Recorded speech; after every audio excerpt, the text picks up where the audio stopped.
Dizem que a gente sempre lembra o exato momento em que a vida muda para sempre. No meu caso, foi numa noite abafada, enquanto meu pai olhava para o chão e evitava encontrar meus olhos. O ventilador rodava lentamente na sala, espalhando o calor e a tensão pelo ambiente. Eu sabia que algo estava errado. O jeito como ele segurava as mãos, o olhar perdido, a voz falhando. Mas nada me preparou para o que viria a seguir. Meu pai, o único que me restava no mundo, estava prestes a me entregar. Não por maldade, mas por desespero. Morávamos em uma casinha simples no interior, onde o tempo parecia passar mais devagar. Os móveis eram velhos, as paredes descascadas e a esperança, um artigo em falta. A vida nunca foi fácil pra gente, mas de uns tempos pra cá, piorou. As dívidas se acumularam, meu pai adoeceu e os cobradores começaram a bater na porta com ameaças. Foi nesse contexto que surgiu a proposta. Uma proposta suja, impensável, mas que para ele parecia a única saída. Me vender. Como quem entrega uma joia preciosa para salvar a própria vida. O carro preto parou em frente à nossa casa pouco antes das 8 da noite. Os faróis iluminaram a poeira da estrada e por um instante, senti que minha alma congelava. Do banco de trás, desceu um homem alto, elegante, de terno escuro e expressão impenetrável. Fernando. O nome dele ecoaria em meus pensamentos pelos dias que viriam, como um sussurro entre ódio e mistério. Ele caminhou até a varanda com passos firmes, os sapatos brilhando sob a luz da lua. Não cumprimentou. Apenas olhou para mim como se eu fosse um objeto a ser avaliado. Ela é virgem? Ele perguntou, sem qualquer vergonha. Meu coração disparou. Meu pai hesitou, engoliu seco e confirmou com um aceno de cabeça. Eu quis morrer ali mesmo. Quis gritar, correr, desaparecer. Mas permaneci paralisada, com os olhos marejados e as mãos tremendo. Fernando entregou um envelope grosso ao meu pai, que o guardou no bolso sem coragem de olhar para mim. Aquilo não era um acordo, era uma sentença. E eu havia sido condenada sem sequer ter cometido um crime. Sem dizer uma palavra, Fernando fez um gesto para que eu o acompanhasse. Olhei para meu pai, esperando que ele me impedisse, que mudasse de ideia, que me abraçasse. Mas tudo que vi foi um homem derrotado, afundado na própria culpa. Peguei o pequeno saco com minhas roupas e segui o estranho que agora era, tecnicamente, meu dono. O banco de couro do carro era gelado contra minha pele. O cheiro de perfume masculino e couro novo me causava enjoo. E o silêncio dentro do carro, esse era ensurdecedor. A viagem até a casa dele durou pouco mais de 1 hora. Ninguém falou nada, nem o motorista, nem Fernando. Eu tentava entender se aquilo era real, se era mesmo comigo. A janela mostrava o mundo passando lá fora, livre, distante. Quando o carro atravessou os portões altos de ferro, meu estômago revirou. A mansão era gigantesca, iluminada, fria. Tudo nela gritava luxo, mas também solidão. E pior, perigo. Uma mulher com uniforme de empregada me recebeu na porta. Sou Cecília. Vou mostrar seu quarto. Fernando já havia sumido pela escada. Fui levada a um quarto enorme, decorado em tons claros, com uma cama que mais parecia de hotel 5 estrelas. Sobre a colcha, havia um vestido branco e fino, delicado demais para uma noite tão suja. Cecília me deixou ali, dizendo que no dia seguinte eu deveria estar pronta para o café com o Sr. Fernando. Nenhum outro detalhe, nenhuma instrução, como se aquilo fosse rotina, como se eu já tivesse aceitado minha nova realidade. Mas dentro de mim, tudo ainda gritava. Sentei na cama e encarei o vazio. Tentei entender como minha vida tinha chegado até ali. Eu, que sempre sonhei em estudar, em ser independente, agora era apenas um corpo comprado. Uma lembrança de pureza, entregue nas mãos de um estranho. O quarto estava perfumado, limpo, silencioso, mas eu me sentia imunda, envolta em algo que eu não escolhi. Me abracei e chorei até os olhos queimarem. cada lágrima era um protesto silencioso, um pedido de socorro sufocado pela realidade. E ali, no escuro, percebi que minha vida não me pertencia mais. Não naquele momento. Não enquanto aquele homem decidisse o que fazer comigo. Fernando. Frio. Misterioso. E agora, dono do que eu tinha de mais íntimo. Meu corpo. E talvez, se eu não tomasse cuidado, também do meu coração. Acordei com a luz natural invadindo o quarto pelas cortinas translúcidas. A mansão parecia ainda mais imponente sob a luz do dia, e cada detalhe gritava perfeição. Mas era uma perfeição fria, quase sufocante. O quarto em que dormi tinha uma cama grande demais para mim, uma penteadeira com mais cosméticos do que eu conseguiria usar em uma vida, e uma janela que dava para um jardim extenso. Mas nada ali parecia verdadeiro. Era como viver dentro de uma vitrine, uma casa de vidro onde tudo é bonito, mas nada é realmente livre. Cecília apareceu pontualmente às 8 com um vestido novo para eu vestir. Era bege, delicado, de tecido leve, com um discreto laço na cintura. Não me senti confortável com aquilo, mas obedeci. Não porque aceitei a situação, mas porque resistir, naquele momento, não mudaria nada. O medo ainda era maior que a coragem. Desci as escadas devagar, observando a decoração da casa como quem percorre um cenário de filme. Escadas de mármore, quadros antigos, móveis impecáveis e um cheiro constante de lavanda e madeira polida. A sala de café da manhã era enorme, mas só havia uma mesa posta para 2 pessoas. Fernando já estava sentado à cabeceira. Vestia uma camisa social branca, com as mangas dobradas, e tinha uma xícara de café entre os dedos. Seus olhos se ergueram assim que me aproximei, mas ele não sorriu.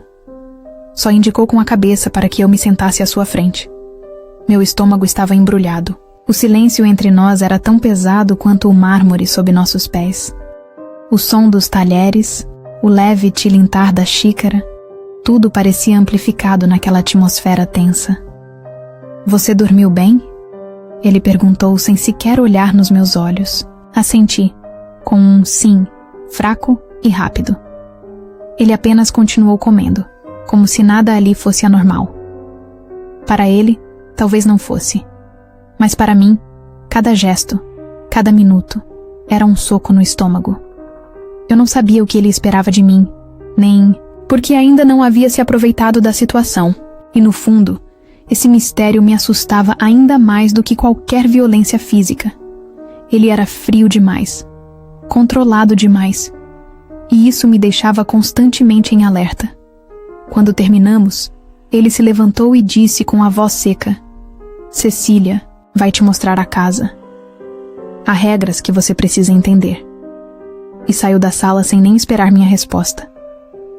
Fiquei ali por alguns segundos, sem saber se chorava ou gritava, mas me levantei em silêncio e fui atrás da empregada, que já me aguardava no corredor.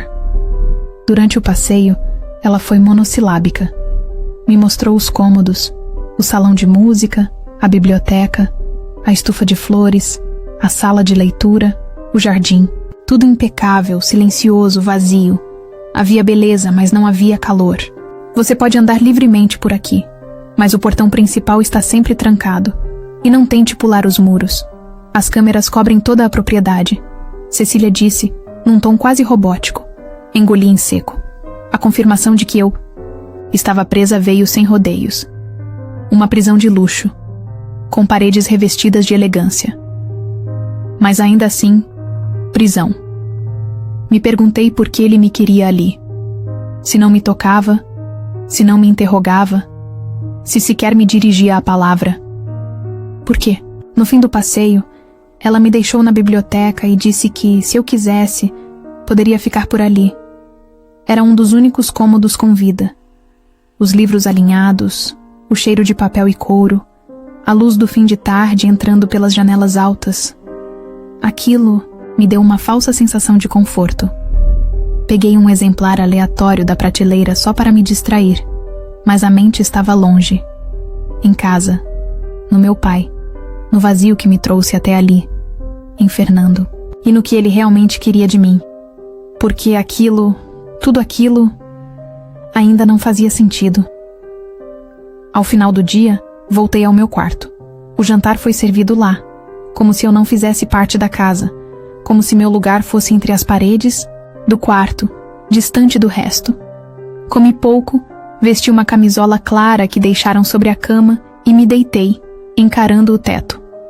Eu me sentia como um pássaro trancado em uma gaiola de ouro, alimentada, bem vestida, limpa, mas presa. E o pior de tudo é que o carcereiro nem parecia se importar se eu estava ali. Fechei os olhos com o coração pesado. Naquela mansão, onde tudo era perfeitamente controlado, eu era a única coisa que não se encaixava. E de algum modo, Fernando sabia disso. Talvez por isso tenha me escolhido. Talvez porque, assim como eu, ele também não pertencesse mais a lugar nenhum. Com o passar dos dias, percebi que a mansão não era apenas um lugar imenso. Era um lugar que vigiava. Havia câmeras discretas em alguns cantos, sensores de movimento no portão e passos que ecoavam nos corredores mesmo quando eu achava estar sozinha. Mas não era isso que me incomodava. O que me deixava inquieta era a sensação constante de ser observada, não por tecnologia, mas por olhos humanos, específicos, os olhos de Fernando. Ele mal aparecia. Raramente nos víamos. Às vezes, ouvia sua voz em alguma ligação ao longe, ouvia sua silhueta atravessando o corredor em direção ao escritório. Mas mesmo quando ausente, era como se estivesse presente. Comecei a reparar que, quando eu me demorava muito no jardim, uma janela do segundo andar se abria discretamente. Quando eu lia na biblioteca, às vezes encontrava objetos reposicionados no dia seguinte. Era como se ele estudasse meus hábitos, me analisasse, me testasse. Aquilo começou a me enlouquecer. Não saber o que ele queria, não saber por quê ainda não havia tocado em mim, não saber por que me mantinha ali, como uma presença invisível. Uma noite não aguentei. Desci até a sala e parei em frente à porta do escritório. Bati. Uma única vez. Nenhuma resposta. Girei a maçaneta. Trancada. Fiquei ali parada com o coração batendo forte, me perguntando o que havia atrás daquela porta. Porque era ali que ele passava horas, trancado, em silêncio. No dia seguinte encontrei um envelope sobre minha cama. Dentro havia um livro, clássico, capa dura, e na primeira página, uma frase escrita à mão. Você tem olhos de quem não desiste. Isso é perigoso. A letra era firme, elegante. Era dele. Meu coração disparou. Aquela era a primeira vez que Fernando me dizia algo direto. Ainda que por escrito. E ao invés de me sentir amparada, senti medo. Porque ele sabia que eu estava prestes a desafiar a calma sufocante daquela casa. Aquela noite foi diferente. Me vesti com o mesmo cuidado de sempre, jantei em silêncio, mas havia um peso no ar. Um olhar que queimava minha nuca. Quando voltei ao quarto, encontrei a janela aberta, mesmo sem tê-la tocado. Fui até ela e olhei o jardim, que parecia calmo como sempre. Mas ao fundo, junto às sombras das árvores, uma figura masculina observava. Fiquei paralisada. Por um instante, nossos olhos se encontraram. E então ele virou as costas e desapareceu na escuridão. Era ele. Fernando. Me observando, como sempre. Mas dessa vez sem disfarces. No dia seguinte, não desci para o café. Fiquei no quarto esperando por alguma reação. Nada. Nenhuma pergunta. Nenhuma cobrança. Apenas o silêncio. Um silêncio que gritava. Aquilo me dava raiva. Se ele não queria me usar, por que me trouxe? Se não queria me libertar, por que me deixava andar livremente por ali? Eu era o que para ele? Um experimento? Um símbolo? Ou apenas uma lembrança de algo que ele não conseguia enterrar? Cecília notou minha mudança de comportamento, mas não comentou. Me trazia as refeições com mais cautela, e às vezes me olhava como quem entende, mas não pode ajudar. Tentei me distrair na biblioteca, mas tudo ali me lembrava que eu era apenas uma peça fora do lugar. Comecei a escrever em um caderno escondido, registrando tudo o que vivia ali. Era a única forma de manter minha mente sã. E quanto mais escrevia, mais percebia que no fundo, eu queria entender Fernando. Eu queria ver o que havia por trás daquele olhar inexpressivo. Num fim de tarde, enquanto lia em silêncio, ouvi a porta da biblioteca se abrir. Era ele. Parou na entrada, com as mãos no bolso, observando. Meu corpo congelou. Ele deu alguns passos, pegou um livro qualquer, e antes de sair, disse sem me encarar: "Você me lembra alguém que eu preferia esquecer." E saiu. Aquela frase me atravessou como uma lâmina, não pela dor, mas pelo que ela revelava. Fernando carregava fantasmas, e de alguma forma, eu me parecia com um deles. Fiquei horas ali, parada, sem saber o que sentir. Estava com raiva dele, pela forma como me trouxe, pela frieza.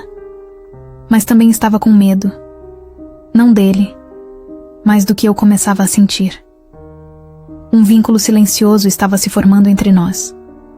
Algo que nascia no silêncio, crescia nos olhares e doía na ausência. E eu não sabia se estava preparada para entender a profundidade daquilo. Só sabia que não conseguia mais fingir indiferença. As noites naquela casa sempre foram silenciosas, mas naquela em especial, havia algo diferente. No ar, o vento soprava mais forte pelas janelas, as folhas farfalhavam no jardim com um som inquietante e o céu estava coberto por nuvens grossas. A tempestade se aproximava, e com ela, uma inquietação estranha se alojou no meu peito. Durante o jantar, permaneci em silêncio, como de costume.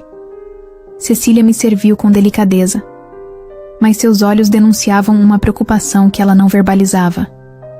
Era como se todos ali soubessem que algo estava prestes a acontecer, mas ninguém tivesse coragem de nomear. Voltei ao meu quarto mais cedo naquela noite. Estava com dor de cabeça, o corpo fraco e uma sensação constante de enjoo. Talvez fosse o estresse acumulado. Ou talvez meu corpo estivesse cedendo ao cansaço emocional de viver sob tensão constante. Me deitei ainda com a roupa do jantar, sem forças para trocá-la, e fechei os olhos, tentando respirar fundo. O som da chuva começou a bater contra as janelas, e o barulho, ao invés de me acalmar, me fez sentir ainda mais sozinha. Encolhi-me sobre o colchão, abraçando meu próprio corpo, buscando o mínimo de calor. Minutos depois, fui tomada por uma tontura repentina. A visão turvou. O mundo girou devagar. Tentei me levantar, mas minhas pernas falharam. O quarto escureceu como se alguém tivesse apagado a luz dentro de mim. E então, o vazio. A última coisa que senti foi o cheiro do perfume floral do lençol se misturando ao da tempestade do lado de fora. Acordei horas depois, com uma luz fraca iluminando o quarto. Meus olhos estavam pesados, mas consegui distinguir a silhueta de alguém ao meu lado. Era Fernando, sentado na poltrona, com a testa apoiada sobre as mãos entrelaçadas. Sua postura não era de autoridade, mas de preocupação. Um homem aflito. Quando percebeu que eu despertava, levantou-se imediatamente e se aproximou. Tocou minha testa com o dorso da mão, com uma delicadeza que nunca imaginei que existisse nele. "Você estava com febre", murmurou, quase num sussurro. Perdeu a consciência. Tentei me sentar, mas ele impediu com um gesto suave. "Fique deitada. Cecília já cuidou do básico. Trouxe um médico particular. Ele já foi embora. Disse que era exaustão. Você precisa descansar." Suas palavras soavam como um pedido, não uma ordem, e isso me desarmou por completo. Eu nunca o tinha visto tão humano, tão vulnerável. E o mais estranho era perceber que, por trás daquela frieza, havia alguém que realmente se importava, ou pelo menos, estava começando a se importar. Ele pegou a xícara de chá sobre a mesinha ao lado e me entregou com as próprias mãos. Estava quente, com cheiro de camomila e mel. Vai te ajudar a dormir melhor, disse, sem olhar diretamente nos meus olhos. Eu segurei a xícara com mãos trêmulas, e o calor do líquido pareceu aquecer algo além do corpo. Era como se aquele gesto tão simples, um chá oferecido na madrugada, fosse mais valioso do que qualquer presente caro. Porque ele não era habitual, era inesperado e era sincero. Ficamos em silêncio por alguns minutos, ele sentado ao lado da cama, eu bebendo o chá lentamente. A luz do abajur lançava sombras suaves sobre o rosto dele, que estava mais sereno. Quando terminei, ele pegou a xícara, deixou-a sobre a bandeja e disse com a voz baixa: Você é mais forte do que parece, Ana, e eu não sou tão forte quanto finjo ser. Aquelas palavras me atingiram fundo, não por serem bonitas, mas por serem honestas. Pela primeira vez, Fernando deixava cair a máscara. Antes de sair, ele parou na porta, olhou para mim por um instante e disse: Descanse, amanhã será um dia melhor. E então, desapareceu pelo corredor. Fiquei ali, deitada, com o coração acelerado. A febre havia passado, mas outro tipo de calor queimava dentro de mim. Era a sensação de que algo novo havia começado naquela noite. Algo sutil, algo frágil, algo que poderia crescer ou se perder para sempre, dependendo de cada passo a seguir. Fechei os olhos e, pela primeira vez desde que cheguei àquela casa, dormi com a sensação de que não estava sozinha. Ainda havia medo, ainda havia dúvidas, mas havia também um fio de esperança, e naquele silêncio leve da madrugada, eu entendi que Fernando estava mudando, e que talvez, sem querer, eu estivesse mudando junto com ele. A partir daquela noite, algo entre nós mudou. Fernando já não evitava tanto minha presença. Continuava, reservado, sério, mas me olhava com mais frequência. Às vezes até me ouvia. Certa tarde, enquanto estávamos no jardim, comentei sobre uma flor que florescia ao entardecer. E ele parou. Olhou para a mesma flor e murmurou: Marina também gostava dessa. O nome surgiu como uma lâmina invisível. Marina. Quem era? Ela. O jeito como ele disse aquilo, com a voz quase falhando, me fez entender. Ela ainda vivia nele. Mesmo ausente. Mesmo no passado. Nos dias seguintes, comecei a reparar nos pequenos vestígios dela pela casa. Um quadro discreto na parede do corredor. Uma mulher de cabelos escuros e sorriso aberto. Um anel guardado em uma caixa de madeira, antiga, esquecido sobre uma estante. Um vestido azul claro, embalado em plástico, dentro do armário da suíte principal. Tudo ali sussurrava o nome de Marina, como se ela ainda estivesse presente entre aquelas paredes. E por alguma razão, me incomodava profundamente. Clara, a funcionária mais antiga da casa, foi quem me contou, não com todas as palavras, mas o suficiente para montar o quebra-cabeça. Marina foi o grande amor do Sr. Fernando, antes de tudo mudar. Sua voz carregava pesar. Ela era bela, ousada, encantadora, mas também perigosa. Perguntei o que havia acontecido. Clara hesitou, olhou em volta como se o ar estivesse ouvindo e respondeu: Ela traiu ele. Fez tudo parecer um conto de fadas, mas por trás só queria dinheiro e status. A frase me gelou por dentro. Tudo começou a fazer sentido. Fernando não era apenas frio por natureza. Ele era um homem ferido. Alguém que amou tanto, que confiou tanto e que viu tudo ruir diante de seus olhos. Marina o destruiu emocionalmente. E desde então, ele se cercou de muros. Altos, espessos, intransponíveis. E eu o lembrava dela. Clara deixou escapar isso. Você tem o jeito sereno que ela só fingia ter. Mas é diferente, Ana. Isso ele já percebeu. Meu coração bateu forte. Eu era para ele uma memória viva.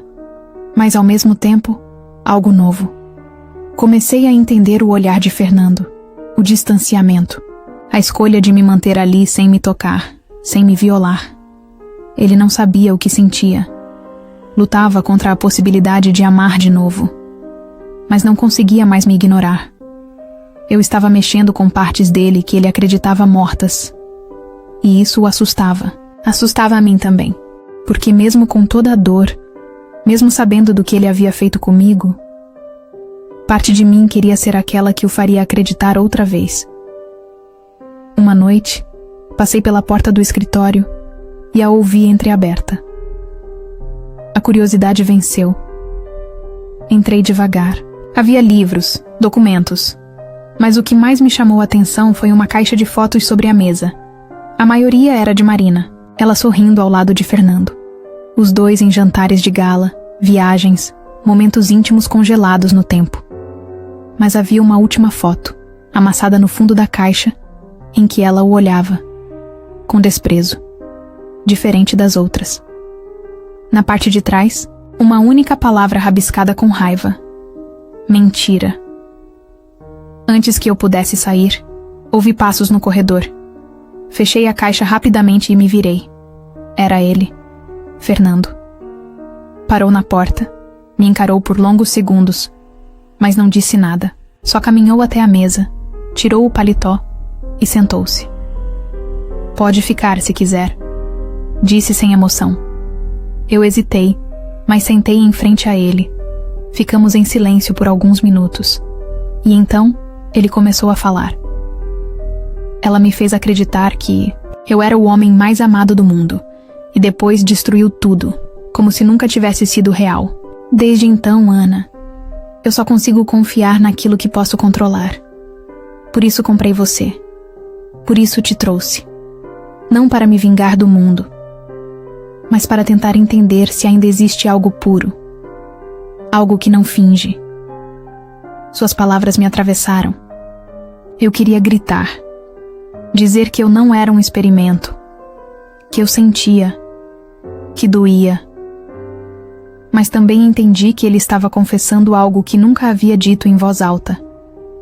Era um pedido mudo de ajuda. E mesmo sem saber porquê, eu queria responder. Quando saí do escritório, levei comigo mais do que lembranças. Levei também o peso da dor dele.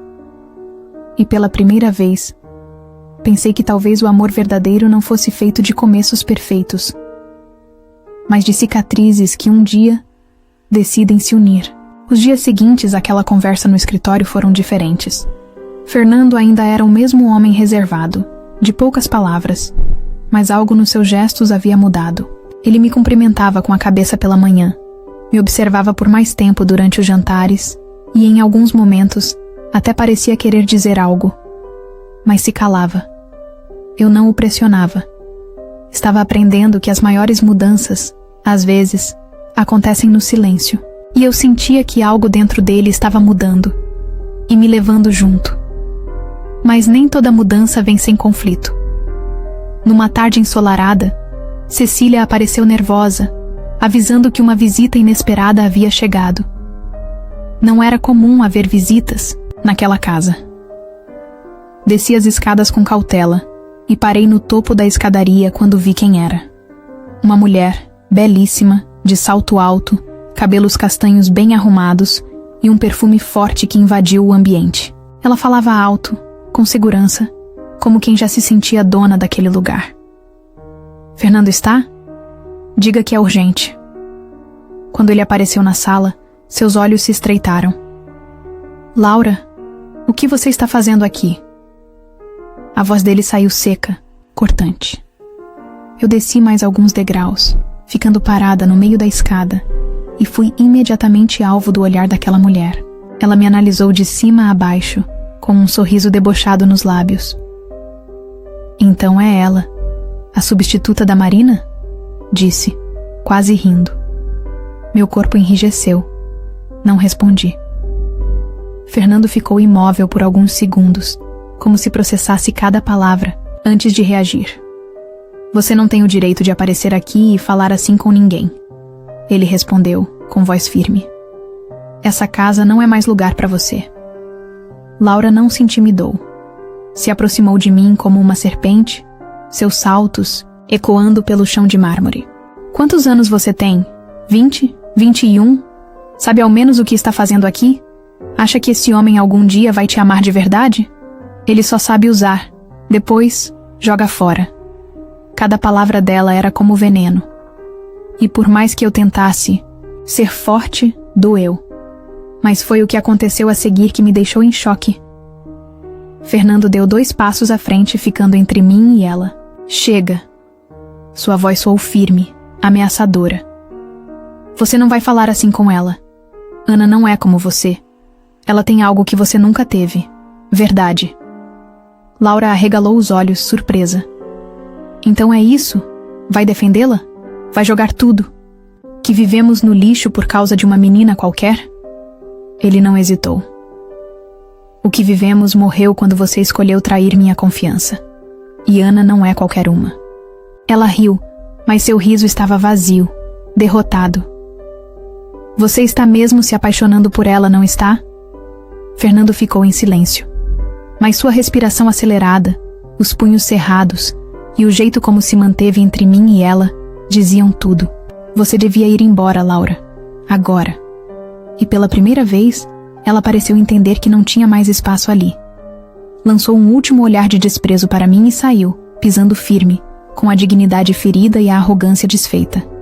Quando a porta se fechou, o silêncio tomou conta da sala. Fernando permaneceu ali por um instante, de costas para mim. Eu não sabia o que dizer. Nunca imaginei que ele tomaria minha defesa daquela forma. Caminhei até ele devagar, e antes que eu falasse qualquer coisa, ele disse: Eu não deixaria que ninguém te machucasse. Sua voz estava embargada. Olhei para ele, e ele finalmente se virou. Havia verdade nos olhos dele. E também medo. Medo do que estava sentindo. Medo de estar perdendo o controle. Por minha causa. Ficamos frente a frente por alguns segundos. Quase toquei sua mão, mas ele se afastou levemente. Desculpe, por tudo. Por ter te trazido para esse mundo de memórias. Por ter te feito carregar o peso de alguém que você não é. Ele respirou fundo. Mas hoje eu percebi que você não é substituta de ninguém. Você é... você. Meu coração disparou. Era a primeira vez que ele me via como Ana. Não, como reflexo do passado. Não como uma lembrança viva, mas como mulher. Presente. Real. Subi para o quarto com o peito acelerado, as pernas trêmulas e o rosto quente. E pela primeira vez, não chorei por tristeza ou medo. Chorei porque algo estava acontecendo. Porque naquele momento, eu soube. Fernando estava começando a me amar. Ainda não sabia como lidar com isso. Ainda era confuso, mas já não era negável. E isso mudava tudo. Depois do dia em que Fernando me defendeu, a casa parecia ter mudado de atmosfera. Não era algo que se via com os olhos, mas que se sentia no ar. Os passos dele pareciam menos pesados, os olhares mais demorados. E os silêncios entre nós já não doíam como antes. Ao contrário, se tornaram cúmplices. A tensão que antes me fazia sentir medo agora me fazia perder o fôlego. Algo entre nós crescia, mesmo que nenhum dos dois tivesse coragem de nomear. E talvez fosse justamente isso que tornava tudo tão intenso. Nos dias seguintes, comecei a passar mais tempo no jardim, entre as flores e o som dos pássaros. Fernando aparecia de vez em quando, sentava no banco ao lado e apenas ficava. O silêncio entre nós era leve, quase confortável. Em um desses fins de tarde, ele me perguntou como eu me sentia ali. Respondi com sinceridade. Como se vivesse entre a liberdade e a prisão, sem saber a qual das duas pertenço. Ele assentiu, olhando para o horizonte. É exatamente como eu me sinto desde que Marina se foi. Era a primeira vez que ele falava dela sem dor visível. Era como se estivesse, enfim, deixando o passado partir. Naquela noite, jantamos juntos na varanda dos fundos. A mesa era simples, iluminada apenas por velas. O céu estava limpo, pontilhado de estrelas, e o ar trazia o perfume das flores do jardim. Falamos pouco, mas os olhares, os gestos, os silêncios, tudo entre nós gritava o que ainda não sabíamos como dizer. Quando a refeição terminou, ele se levantou e estendeu a mão para mim. Quer caminhar um pouco? Aceitei. Andamos pelo jardim devagar, em silêncio, até chegarmos à estufa. Ele abriu a porta de vidro, e a luz suave lá dentro nos envolveu como um segredo. Era quente ali dentro. O cheiro de terra molhada, o vapor do ambiente, o som abafado dos grilos do lado de fora. Fernando parou no centro da estufa e se virou para mim. Seus olhos encontraram os meus com uma intensidade que me fez prender a respiração. Você me desconcerta, Ana. A voz dele era baixa, quase um sussurro. Desde o primeiro dia, me obrigo a manter distância. A lembrar que isso, aqui, não começou do jeito certo. Mas toda vez que você me olha, me sinto mais perto do homem que eu já não lembrava que existia. Não consegui responder. Meus olhos estavam marejados. Não de tristeza, mas de emoção. Porque eu também lutava contra o que sentia. Contra o fato de estar me apaixonando por alguém que um dia me comprou. Alguém que já me fez chorar, que já me aprisionou. Mas, naquele instante, ele não era o magnata. Era só um homem, ferido, confuso, real. E eu era só uma mulher tentando entender seu próprio coração. Ele se aproximou, devagar, como se temesse me assustar. Meu coração disparou. Nossas respirações se misturavam. Seu olhar buscava o meu, como se pedisse permissão. E eu, em silêncio, dei. Seus dedos tocaram meu rosto com uma delicadeza que parecia impossível vindo dele. E então, seus lábios tocaram os meus. O mundo parou. O beijo foi lento no início, como se ambos ainda duvidássemos de que aquilo estava mesmo acontecendo. Mas aos poucos, se tornou mais intenso, mais verdadeiro. Era como se todo o silêncio, toda a dor, toda a espera, se dissolvessem naquele momento. Quando ele se afastou, nossos olhos ainda estavam grudados. Ele respirava ofegante, a testa encostada na minha. Me desculpe, ele sussurrou. Não por ter te beijado, mas por ter demorado tanto. Minha garganta se apertou. Eu não queria que fosse assim, respondi, mas não sei mais fingir que não sinto. Fernando fechou os olhos e me puxou para um abraço apertado. Um abraço que dizia tudo o que as palavras ainda não conseguiam. Ficamos ali por minutos que pareceram eternos. Dois corpos tentando entender como algo tão errado no início podia se tornar tão certo. E quando voltamos para a casa, caminhamos em silêncio, mas de mãos dadas. E foi aí que eu soube, não havia mais volta. A partir daquele beijo, tudo mudaria, para melhor, ou para nos destruir de vez. Na manhã seguinte ao beijo, acordei, com uma mistura estranha de sensações. Parte de mim se sentia leve, como se algo tivesse finalmente encontrado seu lugar dentro de mim. Mas havia outra parte, uma que ainda temia que tudo aquilo desmoronasse. O amor que nascia entre nós era tão bonito quanto frágil. E no fundo, eu sabia que ainda havia segredos. Fernando carregava uma culpa nos olhos. Algo que não tinha sido dito. E o silêncio dele começou a pesar mais do que qualquer palavra. Passei o dia inquieta. Ele não apareceu para o café, nem para o almoço. Perguntei a Cecília e ela apenas respondeu: está no escritório desde cedo. Pediu para não ser incomodado. Senti uma pontada no peito. Será que ele se arrependia do que aconteceu entre nós? Ou será que, finalmente, ia me contar tudo? Ao final da tarde, recebi um bilhete. A letra dele era clara. Preciso falar com você. Encontre-me na estufa às 8. Meu coração disparou.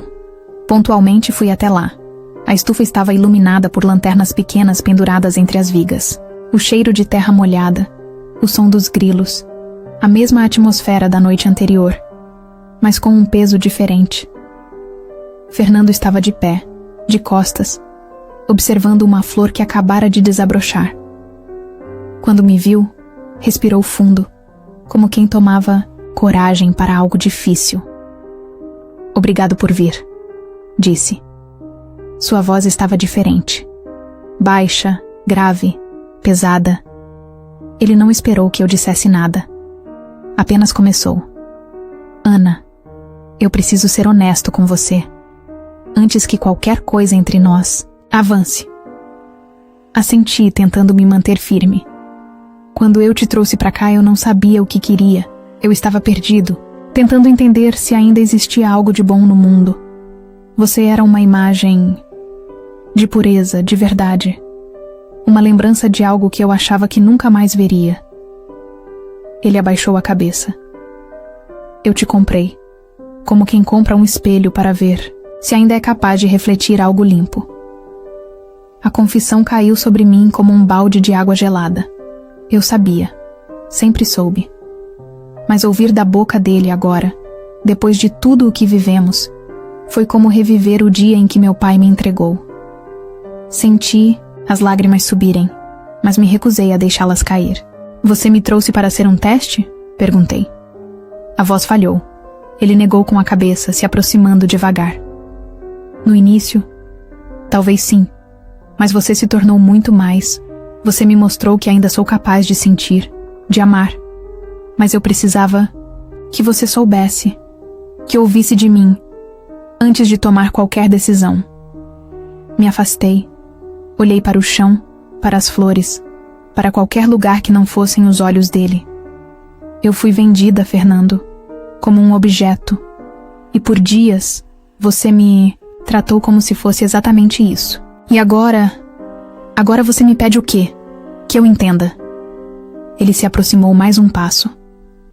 "Não, eu peço que você me perdoe, que escolha por você mesma se quer ficar. A porta da frente está destrancada desde o dia em que te dei liberdade. Você pode ir, Ana, mas eu queria que você ficasse." Essas palavras me quebraram, por dentro, porque ele não suplicava, ele oferecia. Ele colocava o coração sobre a mesa, do jeito mais vulnerável que um homem como ele conseguia. Me aproximei, com lágrimas nos olhos, e disse: "Eu não sei se posso te perdoar hoje, mas sei que você não é mais o mesmo homem que me trouxe para cá." Ele assentiu, emocionado. "Eu também não quero mais ser." Ficamos ali, em silêncio, lado a lado, sentindo a dor de tudo o que fomos e o início do que poderíamos ser.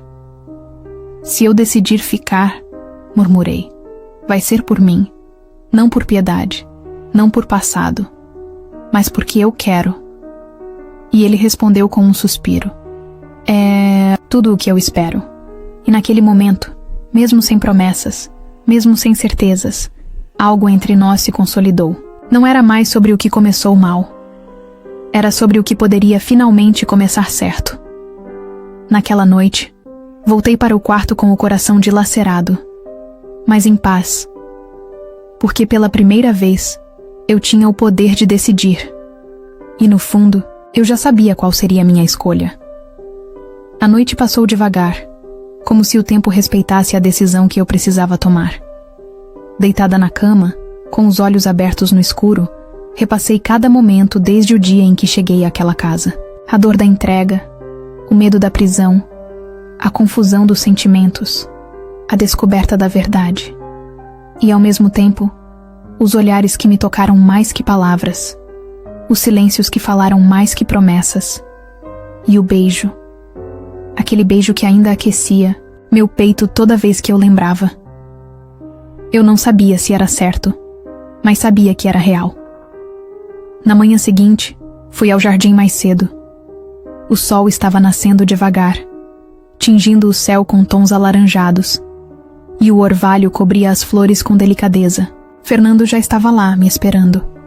Vestia uma camisa clara, sem blazer, com as mangas dobradas e um nervosismo discreto no olhar. Quando me viu, se levantou, mas permaneceu imóvel. Eu caminhei até ele com o coração acelerado e parei bem à sua frente. Eu escolhi ficar, disse, mas não por piedade, nem por você. Por mim, porque eu quero viver esse amor. Mesmo que tenha começado errado, ele fechou os olhos por um instante, como se absorvesse cada palavra. Quando os abriu novamente, havia lágrimas contidas ali. Você acabou de me devolver a vida, Ana. Sua voz estava baixa, embargada. E eu quero te dar algo em troca, algo que simbolize o que sinto, e o quanto estou disposto a me reconstruir com você. Então, ele tirou do bolso uma pequena caixa de veludo.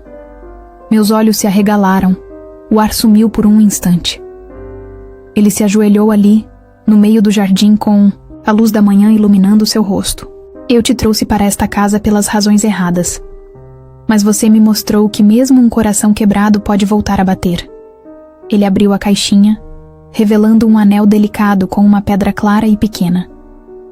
Eu não quero que você seja minha prisioneira, nem meu arrependimento. Quero que seja minha esposa, a mulher com quem quero recomeçar, do jeito certo, do início, com verdade. As lágrimas vieram antes mesmo da resposta. Meu corpo tremia, mas meu coração estava firme. Ajoelhei-me junto a ele, segurei suas mãos e disse com a voz embargada: sim, eu aceito.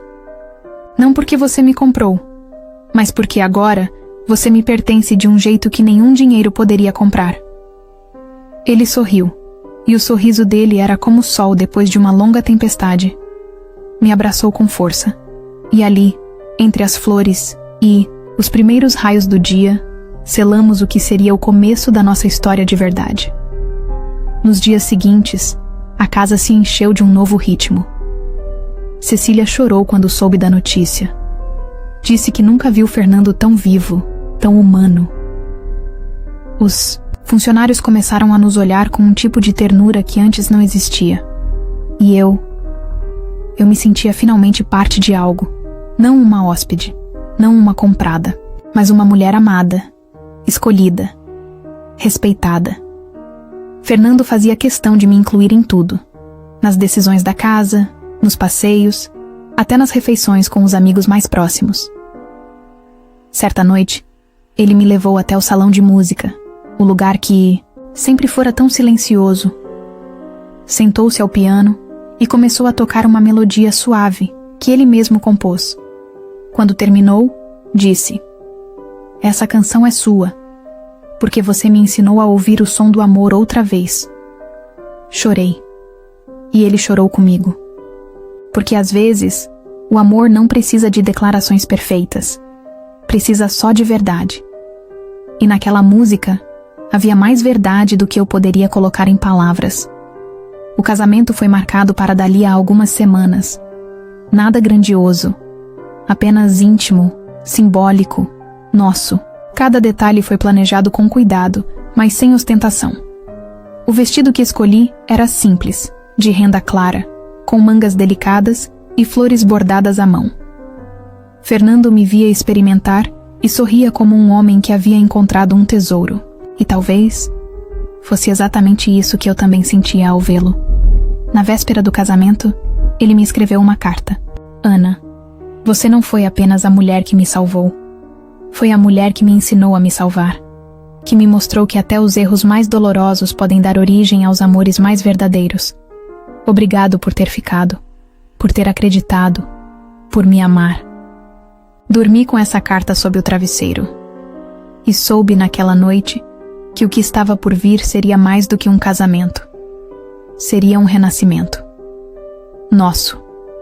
O dia do casamento amanheceu com o céu limpo e um vento leve soprando entre as árvores do jardim. A mansão, que antes me parecia fria e opressora, agora tinha vida. As flores estavam mais coloridas, o ar mais leve, e as pessoas sorriam com sinceridade. Nada ali lembrava a solidão que me recebeu quando atravessei aqueles portões pela primeira vez. Hoje, eu não era uma prisioneira. Era uma noiva. Uma mulher que havia escolhido amar e ser amada, com toda a força da própria verdade. O vestido era simples, do jeito que sempre sonhei. Branco, com renda delicada e um véu curto preso com flores naturais. Cecília me ajudou a me arrumar, com lágrimas nos olhos. Você devolveu alegria a essa casa, Ana, e devolveu o coração ao Sr. Fernando. Aquilo me emocionou. Me olhei no espelho, e por um instante, vi a menina que fui, e a mulher que me tornei. Não era mais inocente, mas ainda era pura, de essência, de sentimento, de entrega. A cerimônia foi realizada no jardim, sob um arco decorado com jasmins, as flores que Fernando descobriu que eu amava. Os convidados eram poucos, apenas os mais próximos. Tudo foi pensado para que fosse íntimo e verdadeiro. O piano tocava uma melodia suave, a mesma que Fernando havia composto para mim. E, ao vê-lo esperando no altar, com um terno claro e um sorriso tímido nos lábios, senti meu coração se expandir. Caminhei até ele com o coração disparado, as mãos trêmulas, mas o olhar firme. Quando nossas mãos se encontraram, ele sussurrou: "Você está linda. Mas mais do que isso, você está onde sempre deveria estar, do meu lado." As palavras dele me envolveram como um abraço. Na troca de votos, Fernando falou com a voz firme, mas emocionada: "Você entrou na minha vida como uma lembrança, mas hoje é o meu futuro. Eu prometo nunca mais te machucar e te amar como deveria ter feito desde o início." Minha resposta foi com o coração aberto: "Você me comprou quando eu não tinha escolha, mas hoje eu te escolho, porque você não é mais o homem que me trouxe pra cá. É o homem que me ensinou que até o amor mais improvável pode ser o mais verdadeiro." Havia lágrimas em quase todos os olhos presentes, mas nenhuma lágrima de dor, só de emoção, de recomeço, de cura. O beijo após o sim foi diferente de todos os anteriores. Não havia hesitação, nem medo. Era cheio de certeza, de respeito, de amor maduro. E enquanto os convidados aplaudiam, Fernando me segurou com firmeza pela cintura e sussurrou ao meu ouvido: "Agora você é minha, mas não por posse, por escolha." Sorrimos um para o outro como quem sabia que havia vencido a batalha mais difícil, a de confiar. A festa foi simples, com luzes penduradas entre as árvores, música baixa e uma mesa com comidas que eu mesma ajudei a escolher. Fernando dançou comigo como se fôssemos os únicos no mundo, e pela primeira vez vi nos olhos dele um homem, livre do passado, das mágoas, das culpas. E eu também era outra. Já não me sentia a menina vendida, mas a mulher que se reconstruiu. E reconstruiu o homem que um dia tentou apagar os próprios sentimentos. Naquela noite, subimos juntos para o quarto. Mas não havia mais tensão. Só carinho. Ele me beijou, com ternura, me abraçou com cuidado e disse: "Obrigado por não ter fugido de mim." E eu respondi com os olhos marejados: "Você é quem me libertou. Do medo, da dor, da ideia de que o amor só nasce em histórias perfeitas." E assim, dormimos juntos, abraçados, como dois sobreviventes que enfim encontraram abrigo um no outro. Hoje, quando olho para trás, ainda me surpreendo com tudo o que vivi. Eu fui vendida. Fui entregue a um homem que não conhecia amor.